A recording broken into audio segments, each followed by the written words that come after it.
എനിക്ക് തോന്നുന്നു അതിൽ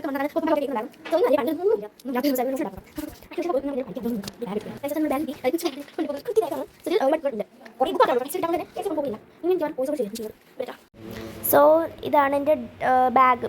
ഇതിൽ ഒരുപാട് ബുക്കുകളൊക്കെ ഞാൻ വെച്ചിട്ടുണ്ട്. പിന്നെ ഇത് എൻ്റെ ഡയറി. ഇതിലൊരുപാട് ഞാൻ ജേർണലിങ്ങൊക്കെ ചെയ്തിട്ടുണ്ട്. പിന്നെ ഇത് മാത്സിൻ്റെ നോട്ട്. പിന്നെ ഇതേതാ റഫ് SS. പിന്നെ ഇത് ബയോളജി. അത് കഴിഞ്ഞ് മലയാളം ഫസ്റ്റ്, ഇംഗ്ലീഷ് ഫ്രണ്ടിൽ ബാക്കിൽ എഴുതാറുണ്ട്. അത് കഴിഞ്ഞിട്ട് പിന്നെ SS ഡയറി. ഇതെൻ്റെ ഡയറിയാണ്. ഇതിൽ മൊത്തം ഞാൻ എഴുതിയിട്ടുണ്ട്. അത് കഴിഞ്ഞിട്ട് ഹിന്ദിയുടെ കോപ്പിയായിരുന്നു അത്. അപ്പോൾ ഇത്രയുമാണ് എന്നുള്ളത്. ഇനി ഞാൻ ബയോളജിയാണ് ഇന്ന് പഠിക്കാൻ പോണത്. സോ പിന്നെ ബയോളജി പഠിച്ച് കഴിഞ്ഞിട്ട് SS പഠിച്ച് എല്ലാം അങ്ങനെ ഞാൻ പഠിച്ച് ഗൈസ്. SS ഒക്കെ പഠിച്ച് കഴിഞ്ഞാൽ ഉറക്കം വന്നിട്ട് സഹിക്കാൻ പറ്റത്തില്ല. അങ്ങനെ അവസാനം എല്ലാം ഞാൻ പഠിച്ച് തീർത്ത്. ഒരു വിധം ഞാൻ തീർത്ത് എല്ലാം പഠിച്ച്. സമാധാനം ഇപ്പോഴാണ് കേട്ടോ ശരിക്കും സമാധാനമായത്. അത് കഴിഞ്ഞിട്ട് ഞാൻ പഠിച്ചിട്ട് പോയി ഒതു കൊടുക്കാമെന്ന് വെച്ചു. എനിക്ക് ഒന്നും സംസാരിക്കാനില്ല, ഒന്നും ചെയ്യാനില്ല. പിന്നെ ഞാൻ പോയി ഒതുവൊക്കെ എടുത്തിട്ട് വന്ന് പിന്നെ ലിപ് ബാമൊക്കെ ഇട്ട്. സോ ലിപ് ബാമൊക്കെ ഇട്ടിട്ട് കുറേ നേരം ഞാൻ ചുമ്മാ ഇരുന്ന്. ഇത് ഞാൻ ഉണ്ടാക്കിയ പെൻ ഹോൾഡറാണ് ഗൈസ്. യെസ്, ഇതൊക്കെല്ലാം ഞാൻ ഉണ്ടാക്കിയതാണ്. പിന്നെ ഇപ്പം നിങ്ങൾ ഈ കാണുന്നതെല്ലാം ഞാൻ ഉണ്ടാക്കിയതാണ് കേട്ടോ. ഇതിൻ്റെ ഉൾഭാഗമൊക്കെ കാണണം. സോ അത് കഴിഞ്ഞിട്ട് ഞാൻ നിങ്ങൾക്ക് കഴിഞ്ഞ വീഡിയോയിൽ മെയിൽ എങ്ങനെയാണ് ഉണ്ടാക്കുന്നത് എന്നുള്ളത് കാണിച്ചിട്ടുണ്ടായിരുന്നു. അത് കാണാത്തവർ പോയി കാണാം. പിന്നെ ഇപ്പോൾ ഞാനൊരു ഫോട്ടോ കാണിച്ചു തരാം. ആദ്യമേ ബ്രൈറ്റ്നെസ് കൂടുതലായിട്ട് കാണാൻ പറ്റില്ല. പിന്നെ ബ്രൈറ്റ്നെസ് കുറച്ചപ്പോൾ തീരെ കാണാൻ പറ്റുന്നില്ലായിരുന്നില്ല. ഈ ഒരു ഫോട്ടോ എങ്ങനെയുണ്ടെന്ന് പറയണം. പിന്നെ എനിക്ക് പറയാനൊന്നുമില്ല. പിന്നെ ഞാൻ എന്തിനാണ് ഈ കാണിക്കുന്നതെന്ന് എനിക്ക് പോലും അറിഞ്ഞുകൂടാ. സോ അത് കഴിഞ്ഞിട്ട് പിന്നെ ഞാൻ ഒരു പേജും കൂടെ കോപ്പി എഴുതാമെന്ന് വെച്ചിട്ട് കോപ്പി എഴുതാമായിരുന്നു കേട്ടോ. ടീച്ചർ പറഞ്ഞായിരുന്നു ഒരു പേജ് കൂടെ കോപ്പി എഴുതണം. ഞാൻ ഓൾറെഡി എഴുതി വെച്ചതായിരുന്നു. പിന്നെ ഞാൻ വിചാരിച്ചു എന്തായിരുന്നാലും ടീച്ചർ പറഞ്ഞതാണ്. പിന്നെ എനിക്കൊരു പേജ് കൂടെ എഴുതണമെന്നും ഉണ്ടായിരുന്നു. ഇനി കുറച്ചുകൂടെ ആ പാഠത്തിലുള്ളു. അതാണെങ്കിൽ ഒരു പേജ് തികയത്തുമില്ല. ഞാൻ എന്തെഴുതും അടുത്ത ദിവസം ഒന്നും പറഞ്ഞിരിക്കുകയാണ്. ഞാൻ എൻ്റെ പഴയ ടെക്സ്റ്റിൽ നിന്നാണ് എടുത്ത് എഴുതല്ലേ കേട്ടോ. പിന്നെ ഞാൻ നിങ്ങൾക്ക് എഴുതുന്നത് കാണിച്ചു തരാൻ വേണ്ടിയിട്ട് ബാക്ക് ക്യാമറയൊക്കെ ഇട്ട്. ഇത് പുതിയ ഫോണിൽ നിന്ന് എടുത്തതാണ്.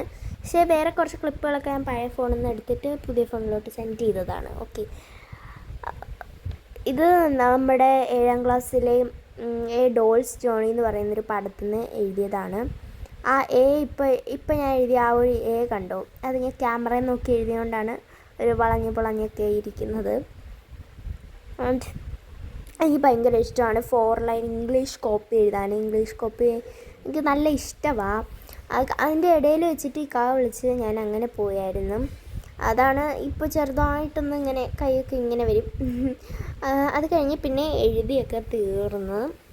അത് കഴിഞ്ഞ് ഞാൻ പകുതിക്ക് വെച്ച് വീഡിയോ എടുക്കാൻ നിന്നില്ല. ഞാൻ ഫുൾ എഴുതി തീർന്നിട്ട് പിന്നെ എടുക്കാമെന്ന് വെച്ച്. അത് കഴിഞ്ഞിട്ട് ഞാൻ ബാലഭൂമി വായിക്കാമെന്ന് വെച്ച്. അവിടെ പഴയൊരു ബാലഭൂമി ഉണ്ടായിരുന്നു, അതെടുത്ത് വായിക്കാമെന്ന് വെച്ച്. അതൊക്കെ കഴിഞ്ഞിട്ട് പിന്നെ ടൈം ടേബിൾ വന്നു. ഗ്രൂപ്പിൽ ടൈം ടേബിൾ ഇട്ട് അങ്ങനെ അതെടുത്ത് വെക്കാൻ പോവാണ്. ഇന്ന് കൊണ്ടുപോയ ബുക്കുകളെല്ലാം ഞാൻ എടുത്ത് മാറ്റി വെച്ച്. പറഞ്ഞല്ലോ ബയോളജിയും SS ഞാൻ പഠിച്ചിട്ടുണ്ടായിരുന്നു. വേറെ മാത്സ് അത് ചെയ്യാൻ അറിഞ്ഞാൽ മതി, അതെനിക്ക് അറിയാം. അതുകൊണ്ട് വലിയ പ്രശ്നമില്ല. പിന്നെ ഇംഗ്ലീഷാണ് ഇപ്പോൾ എടുത്ത് വയ്ക്കുന്നത്. ഇംഗ്ലീഷ് എടുത്ത് വയ്ക്കണമായിരുന്നു. അത് കഴിഞ്ഞിട്ട് അത് ഈ ഡയറിയിൽ ഇപ്പോൾ ഒപ്പിടാൻ പോയതാണ്. അത് കഴിഞ്ഞ് പിന്നെ ഹിന്ദി ഉണ്ട്. ഇപ്പോൾ എടുത്ത് വെച്ചത് ഹിന്ദി. അത് കഴിഞ്ഞിട്ട് പിന്നെ ഇതെടുത്തത് പിന്നെ കെമിസ്ട്രി, അങ്ങനെയുള്ള കുറച്ച് സബ്ജക്റ്റുകൾ ഒക്കെ എടുത്ത് വെച്ച്. ഇത് മലയാളം ഫസ്റ്റ്. കെമിസ്ട്രി ഒക്കെ ഞാൻ നേരത്തെ എടുത്ത് വെച്ചായിരുന്നു. ഓക്കെ, കെമിസ്ട്രി അങ്ങനെ 4-5 വിഷയം ഉണ്ടായിരുന്നുള്ളൂ. പിന്നെ പേന ഇതൊക്കെ എടുത്ത് വെച്ച് സിബു അങ്ങോട്ട് അടച്ചിട്ട് സെറ്റ്. പിന്നെ എന്തൊരു പണിയുള്ളത്. വേറെ പണിയൊന്നുമില്ല. പിന്നെ പോയി ഇശായൊക്കെ നിസ്കരിച്ചിട്ട് വന്ന് നമ്മൾ പിന്നെ കഴിക്കാനായിരുന്നു ഇന്ന് അപ്പം മീൻകറി ഉണ്ടായിരുന്നു കേട്ടോ. ഞാനിപ്പോൾ കുറച്ച് സാധനങ്ങൾ കാണിച്ചുള്ളൂ. കഞ്ഞി പിന്നെ കുറച്ച് സാധനങ്ങളൊക്കെ ഉണ്ടായിരുന്നു. അപ്പോൾ ഇത്രയേ ഉള്ളൂ. ഞാൻ പിന്നെ കഴിച്ചിട്ട് പോയി കിടന്നുറങ്ങും. അത്രയേ ഉള്ളൂ. ബൈ.